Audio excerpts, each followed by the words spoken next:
దేవుని నామానికి స్తోత్రాలు. మీ అందరికీ నా వందనాలు తెలియజేస్తున్నాను. ఈ దినం కొరకు దేవుడు సిద్ధపరిచినటువంటి మాటలు, ప్రియ సహోదరి సహోదరుడా, ఈ దినం అయితే పరిశుద్ధాత్మ దేవుడు మీతోనే మాట్లాడాలనుకుంటున్నారు. ఏం తెలియజేస్తున్నారంటే, మత్తయి సువార్త 5వ అధ్యాయం 44వ వచనం నుండి మీతో మాట్లాడాలనుకుంటున్నారు. But I will tell you, love your enemies and pray for those you persecute you. ఈ యొక్క వచనం ఎట్లాగంటే, యేసుప్రభుల వారు సెర్మోన్ అనేది టీచ్ చేస్తూ చాలామంది ప్రజలు వచ్చినప్పుడు ఈ సెర్మోన్లో ఇదొక మాట ద్వారా వాళ్ళతో మాట్లాడుతున్నారు. ఏంటంటే, మీ యొక్క శత్రువులను ప్రేమించండి, మిమ్మల్ని వారి గురించి ప్రార్థన చేయండి అని చెప్పి దేవుడు తెలియజేస్తున్నారు. వినేటువంటి వారిలో అందరూ కాకపోయినా కానీ ఎవరో ఒకరి కోసం దేవుడు అయితే పరిశుద్ధాత్మ దేవుడు ఈ దినం నీతోనే మాట్లాడుతున్నారు. నీవు మనుషులకు వ్యతిరేకంగా వారిని బాధ పెట్టేటువంటి క్రియలు తెలిసి తెలియక చాలానే చేసి ఉన్నావేమో. కానీ దేవుడు ఏం తెలియజేస్తున్నానంటే, దేవుడు నిన్ను ఫర్గివ్ చేశారు కదా. నువ్వు పాపం చేసి ఆయనకి శత్రువుగా మారినా కానీ ఆయన నిన్ను ప్రేమతో ఆయన హత్తుకున్నారు కదా. నీకోసం ఇంకా నువ్వు మారాలి అని చెప్పి యేసుప్రభులు వారు నీ యొక్క విశ్వాసంలో నిలబడాలి, మారినటువంటి నువ్వు నిలబడాలి స్ట్రాంగ్గా అని చెప్పి నీకోసం ప్రార్థన చేసేటువంటి దేవుడుగా ఉన్నారు మన యేసుప్రభులు వారు. అదే రీతిగా నీ పట్ల వేరే పర్సన్స్ ఎవరైనా కానీ నీకు దూషణ మాటలు నీ పట్ల పలికినప్పుడు కానీ, నీ పట్ల మోసం అనేది చేసినా కానీ, నీ గురించి రూమర్స్ స్ప్రెడ్ చేస్తున్నా కానీ, లేకపోతే నీకు ఇష్టం లేనటువంటి పనులు లేదా వారు ఒక పెద్ద తప్పు చేసినప్పుడు నీవు వారిని క్షమించేటువంటి వ్యక్తిగా ఉంటున్నావా, వారి కోసం మారాలని ప్రార్థన చేసే వ్యక్తిగా ఉంటున్నావా అని చెప్పి దేవుడి దినం అడుగుతున్నారు. ఎందుకనంటే, ఇప్పుడు ఒక పర్సన్, మీకు ఇష్టమైన పర్సన్ మిమ్మల్ని మోసం చేశారు, లేకపోతే మిమ్మల్ని బాధ పెట్టేటువంటి క్రియ మీకు వ్యతిరేకంగా చేసినప్పుడు మీకు వారు చేసినటువంటి క్రియను బట్టి మీకు చాలా కోపం వస్తుంది కదా, చాలా బాధ వస్తుంది కదా.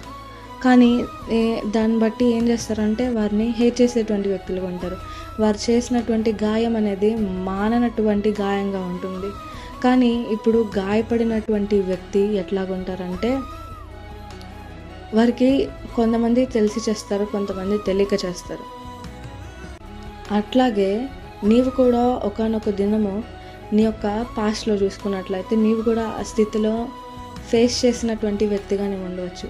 అట్లాంటి టైంలో నీ తల్లి కానీ, నీ తండ్రి కానీ, నీ స్నేహితులు కానీ నిన్ను నీ యొక్క పక్కన సపోర్ట్ స్టాండ్ తీసుకుని, ఇది నువ్వు కాదు, ఇది నువ్వు చేసి ఉండవు, సిచ్యువేషన్స్ వల్ల మైండ్ అట్లాగా మార్చబడి చేసి ఉంటావు, ఇది నువ్వు కాదు అని చెప్పి వారు నీ పట్ల, నీ క్యారెక్టర్ పట్ల ఒక నమ్మకం కలిగి నీ పట్ల స్టాండ్ తీసుకుని నిన్ను ప్రేమతో సర్ది చెప్పి నిన్ను మార్చేటువంటి వ్యక్తులుగా నీకు ఆ టైంలో ఉన్నారు.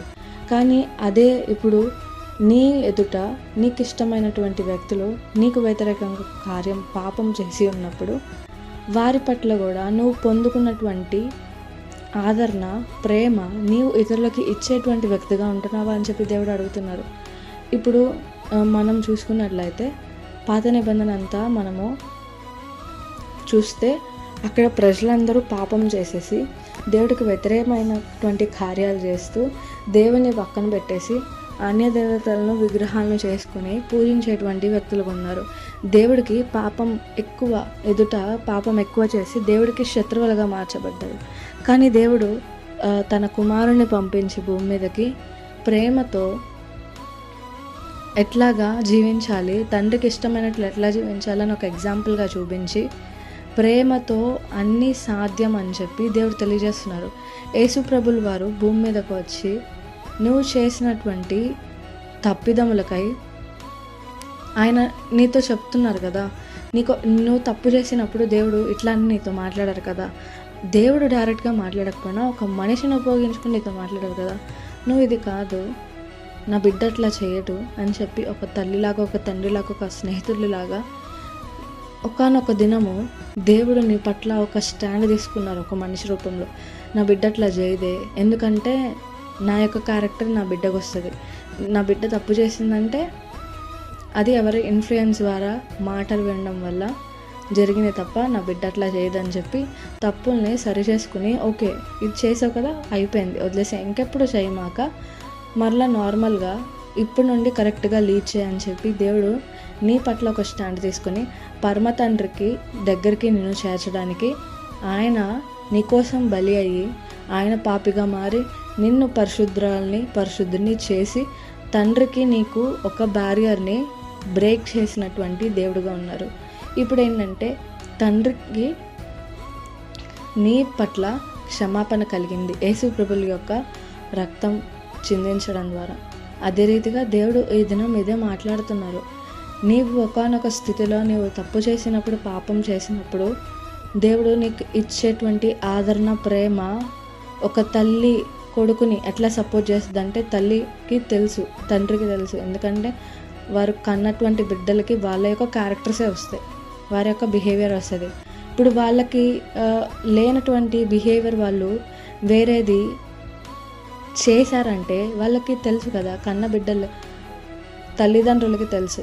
ఎందుకంటే ఇది మాది కాదు, ఓకే బిడ్డ తప్పు చేశాడా, ఇన్ఫ్లుయెన్స్ వల్ల తనకు తెలిసి తెలియక చేశాడు, ఏది కరెక్ట్ రాంగ్ అని చెప్పి తల్లిదండ్రులు ఎలా వెనకేసుకొస్తారో అలాగే ఒకానొక దినము నీ పాస్ట్లో చూసుకున్నట్లయితే యేసు ప్రభుల వారు నిన్ను ఆయన ప్రేమతో నువ్వు తప్పు చేసావు, ఓకే ఫర్గివ్ చేస్తాను, నువ్వు ఎంతో బాధపడి ఉంటావు తప్పుని బట్టి, దేవుడు ఆ టైంలో నీ దగ్గరికి ఆయన ప్రేమ ద్వారా నీ గాయాన్ని కట్టారు, నిన్ను మార్చారు, నీకు క్షమాపణ ఇచ్చారు.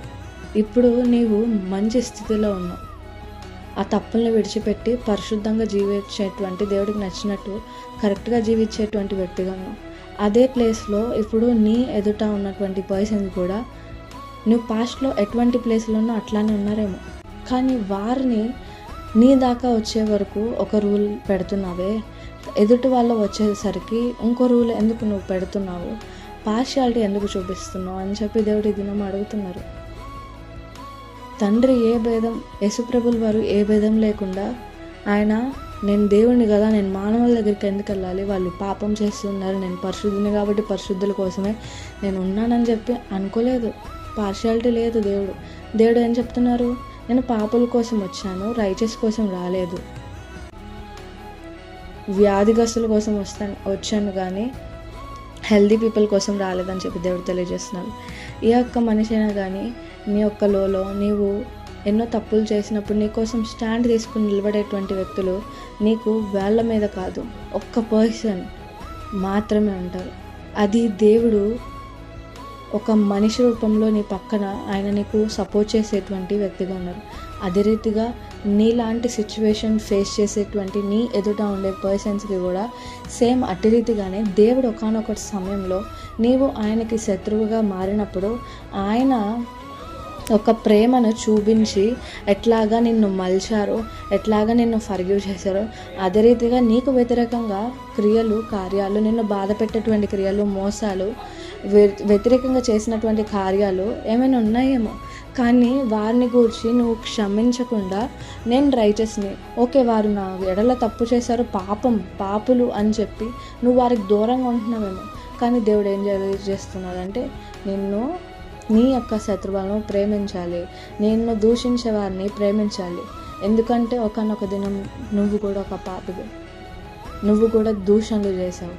కానీ ఆ టైంలో దేవుడు నీ పక్కన ఒక స్టాండ్ తీసుకుని, ఎందుకు దేవుడు స్టాండ్ తీసుకున్నారు, ఎందుకంటే నువ్వు ఆయన కుమార్తెవి, కుమారుడు, ఆయనకి అందుకోసమే స్టాండ్ తీసుకున్నారు.